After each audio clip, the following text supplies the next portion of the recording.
Austin Ammo Williams against Hamzah Sheeraz. This is a really interesting fight. Two big prospects with a lot of potential. Firstly, what do you make of the fight? Is it one that you're excited for?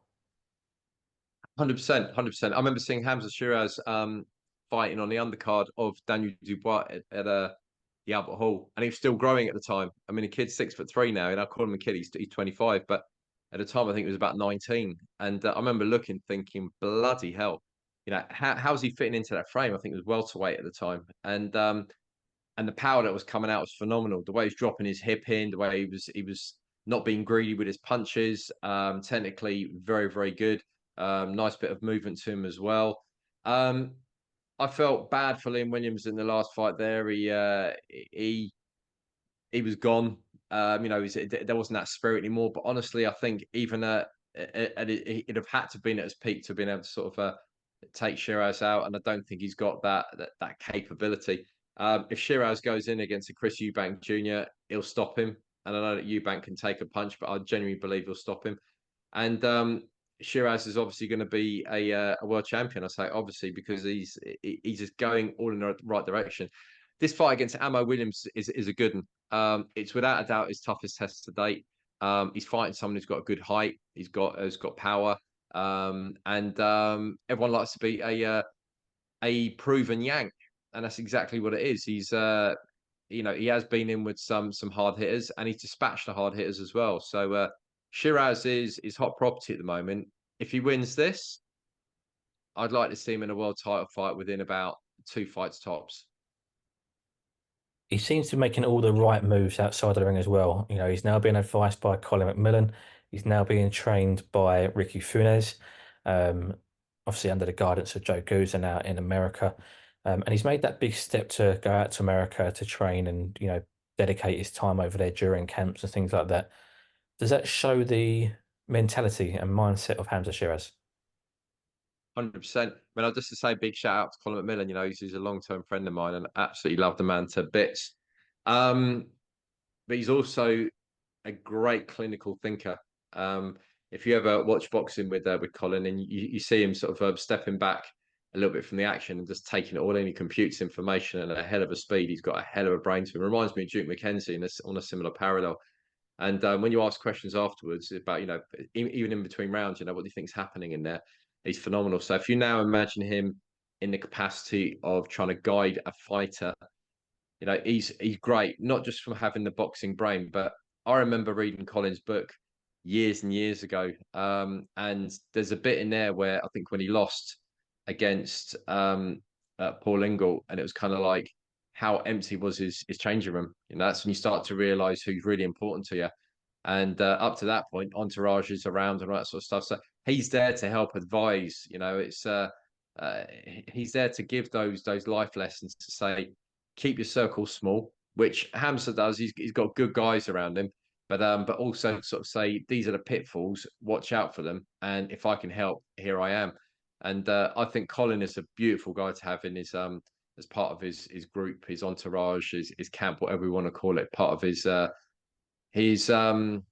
chosen few. You've said yourself there, he's obviously going to be a future world champion. He's being built as this future star and the potential face of Queensberry Promotions in the future. And he's been made the captain of this 5 versus 5 for Queensberry Promotions. Do you think he'll feel any pressure being the captain, being the face of this team? No, not at all. He won't give a shit. I actually, he's such a calm guy. If anything, he'll give a bit of calm in there. Spider Richards, you can't calm that guy much more. I mean, it's like, apart from just being one of the loveliest human beings on the planet, but I don't know how he looks and remains so calm, even during fights as well. And when you speak to him and you go ringside and you go over, I remember the very first time going up and chatting to him early on in his career. I said, "You're like Mr. Richards sort of thing," and he was sort of like, "Oh, hi, pleased to meet you." And you think, is this guy even a boxer? How can he be a boxer? He's just way too polite. He's too nice. He doesn't have a scarred up face. He's just a lovely human being. And you see him fight, and you realise that's why he's such a good fighter. He remains so calm, and that calmness is brilliant. And Hamza has a lot of that as well. I've never seen Hamza Sheeraz really lose his shit, even when he's in the ring. He's very destructive, but He's carefully destructive. He picks his shots. Once he's got the taste for blood, God help you, because you're not going to get off the hook. He can fire to the body. He can, he can throw hooks off the jab. He's got a lot to his toolkit, a hell of a lot. So I like the idea that Sheeraz is team captain is. Putting a young in there at the front as a flag bearer, brilliant. It's just a bit of fun though. I don't think he would see anything as a bit of fun. Let's talk about Amo Williams. Spoke a lot about Hamzah Sheeraz. Clearly a big fan of him, Paul. But Amo Williams, I want to talk about. He had a little bit of a breakdown. He went through some mental struggles a few years back, and he took a break away from the sport and from social media and the public eye, etc. Is there always a worry that, if something doesn't go his way, that he could slip back into that? And will it affect him going forward in his career? Or if he's got over that, like he says he has, is that the change he needs in his career to give him a boost and to push him on further? So again, hopefully he's got good advisors. He needs a Colin McMillan style person in there who can guide him and let him know. Listen, it might if he does lose, someone to sort of say to him, listen, it wasn't your night tonight, but you're going to come back and you're going to come back stronger. And again, if he's getting paid well for this, that'll certainly help soften the blow. Now, if he goes in there and he has a good fight with Hamza and he pushes Hamza harder than he's ever been pushed before, excuse me, everyone's then going to say, you know what, Amo Williams is for real. He might not win a world title against Hamzah Sheeraz, but he's certainly that level. And if he beats Hamza, which you can't totally dismiss, it's just I see Hamzah Sheeraz dispatching him. But if he does beat him, then without a doubt, it's the same I said for Hamza. Then Williams is basically going to get himself a title shot probably within a fight or two fights. In terms of his mental health, it's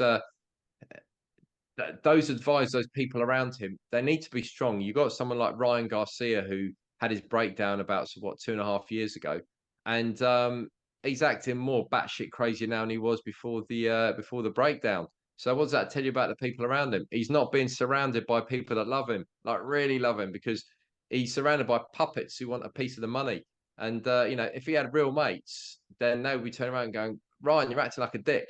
Stop acting like a dick and concentrate on your boxing. You've got loads of talent. You've got the potential to be someone very special. Yeah, you got beaten by Tank, but everyone's going to get beaten by Tank. So if you're going to get beaten by someone, that's a great person to get beaten by.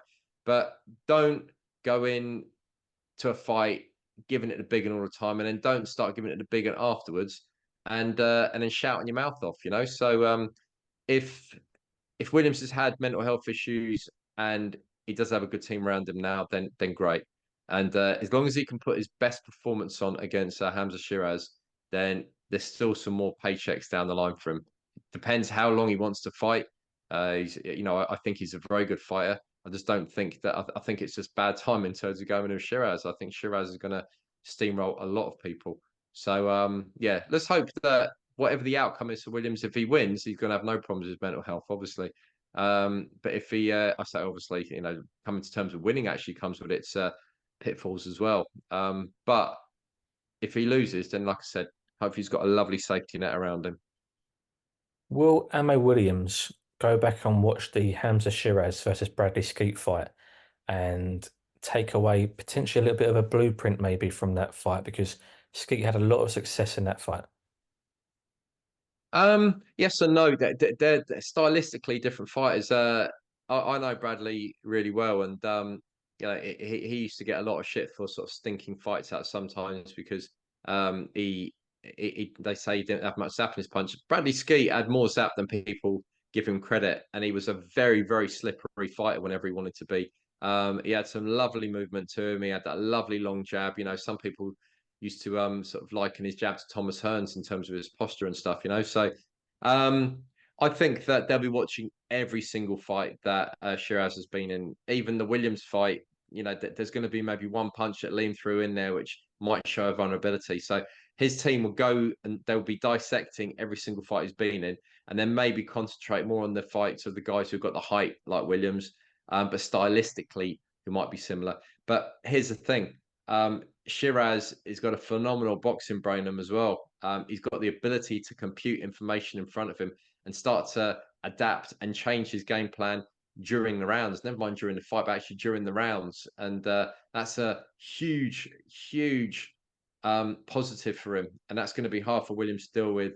Should Hamza decide to suddenly, switch your game plan up a little bit, I think Williams' best chance is to do what he does best. If he fights like he did in his last fight, and he goes in a bit of aggression, and he's willing to take, a few risks, that could be all that's needed.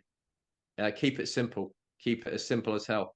Because sometimes when you're in with a bit of a magician in terms of Shiraz, you try to pull your own tricks and then you come unstuck. So he needs to not try anything new, stick at what's won him all these fights to date, and they go in there. Again, this could be one of those ones you never know. We might not see it coming. It could end up by being a bit of a shootout between the both of them. You mentioned a moment ago Tommy Hearns. That's a man who has drawn comparisons with Hamzah Sheeraz from Frank Warren. Do you see similarities in Hamzah Sheeraz and the Hitman? Um, he's a little bit taller. Hitman, I think, was 6'1.5", so he's 6'3". Um, I don't really see I don't really see a direct comparison in terms of the way they throw punches. Um, when the Hitman used to throw punches, they were so fast. He used to whip punches in. That was his thing, is whipping punches in. And whereas, sorry, phone is making noises. He used to whip punches in, and when he did, if you were in the line of those whips, you're going to be in a lot of trouble. He'd either cut you or you'd be on the ground. I mean, you have a look at what he did to Duran. I mean, that was phenomenal. When Shiraz breaks people down, it's usually from single cannon-like punches, and they're quick as well, but they're not as fast. They don't whip. Um, I think that people they see a very tall guy at a light weight and suddenly make the comparison with Thomas Hearns, which is sometimes the wrong thing to do. So, yeah, anyone likes to hear a big name chucked in there as a comparison, but I genuinely don't think that the two fight stylistically similar. Shiraz has got his own style, and maybe in years to come, people will compare him to, they'll be saying, "Oh, he fights similar to Shiraz." This person in 20 years' time. But for the moment, I think it's a great boost for Hamza to hear people say that there's a crossover comparison between him and Thomas Hearns. Hamza ain't no idiot. He knows he ain't Thomas Hearns. He's Hamza Sheeraz. He doesn't need to compare himself to anyone, and that's what's great about him as well. He sticks with his own plan, doesn't try to model himself on anyone, and he gets the job done.